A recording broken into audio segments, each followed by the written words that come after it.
Mabuti naman at natuto ka pang umuwi. Pagod ako. Saka na tayo mag-usap. Pagod ka? Bakit? Anong ginawa mo?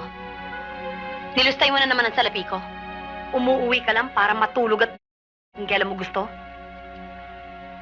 Ano nirereklamo mo? Ha? Kumpleto naman ang trabaho ko sa'yo, ha? Binibigay ko naman lahat ng gusto mo. Parati kang bangag. Tignan mo itsura mo. Pasalamat ka nga, umuwi pa ako sa'yo. Dahil hanggang ngayon, hindi mo pa rin tinutupad ang 1,000 sa pangako mo.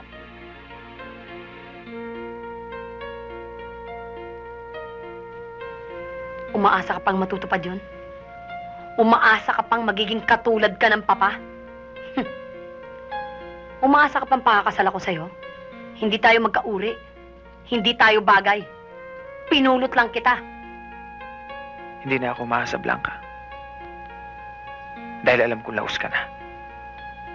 Matagal na nakalimutan ng tao, papa mo. Mabaho na ang pangalan niyo. Nagkamali ako, pinili kita. Nagsisisi ako at pinakisamahan kita. Nasusuklam ako sa bawat oras at araw na kasama kita. Mas mabaho ka pa sa uod ng tabako. Lumayas ka! Layas! Oo, lalayas ako. Hahanapin ko ang taong tutulong sa akin para matupad ko ang aking ambisyon. At gusto kong ibalita sa'yo. Nakita ko na. Mas maganda at mas mayaman sa'yo! Hayop! Huwag mo akong kakantiin. Wala!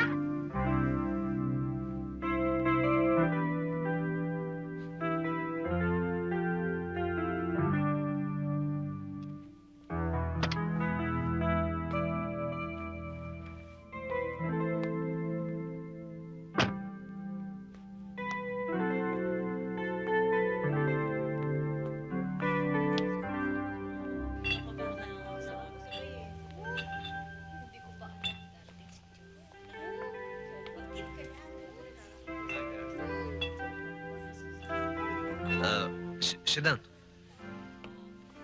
You look surprised. Hindi ko kasi akalaing darating ka eh. Pag nangako ako, tinutupad ko.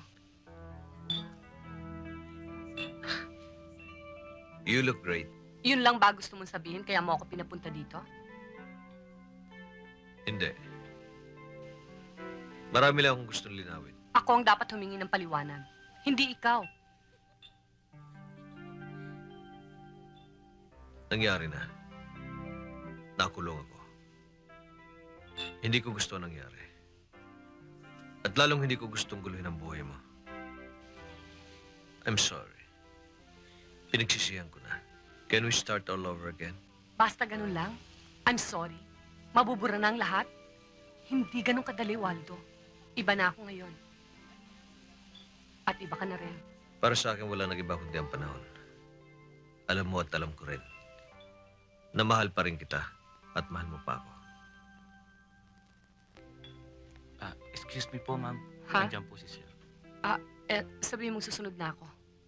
Ngayon, Waldo, naiintindihan mo na ba? Iba na ako ngayon. I'm sorry, I have to go.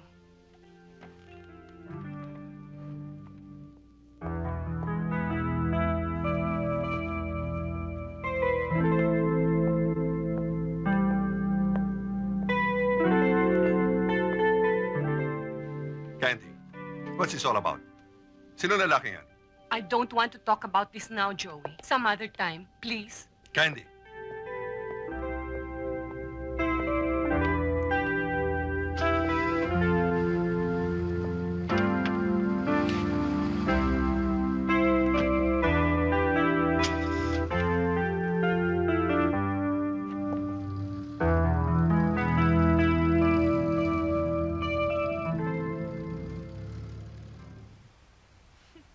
Okay, guys, smile. Smile. Wave.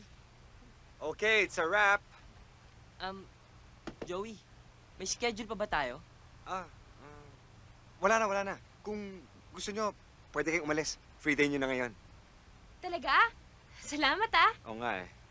Nahiya nga ako sa inyo. Pasensya na kayo. Alam nyo, medyo pressure lang ako sa stasyon eh. Kailangan kong gawin yun para dun sa show. Joey, pasensya ka na nga pala dun sa nangyari. Wala yun. Kalimutan mo na yun. Sige. Kung gusto nyo. Okay na. Libre na. Teka, baka gusto mong sumama na lang sa amin. Ay, hindi. Wag na. Baka makastorbo lang ako eh.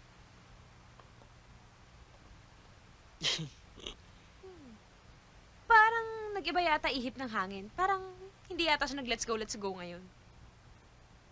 Alam mo, iba talaga dito. Gusto mo na dito? Naintriga lang ako sa lugar. Baka nga tama ka, mas maraming magagandang opportunities dito. Malay mo, katulad mo, baka magustuhan ko rin tumira dito. Na-imagine mo yung sarili mo na titira ka dito?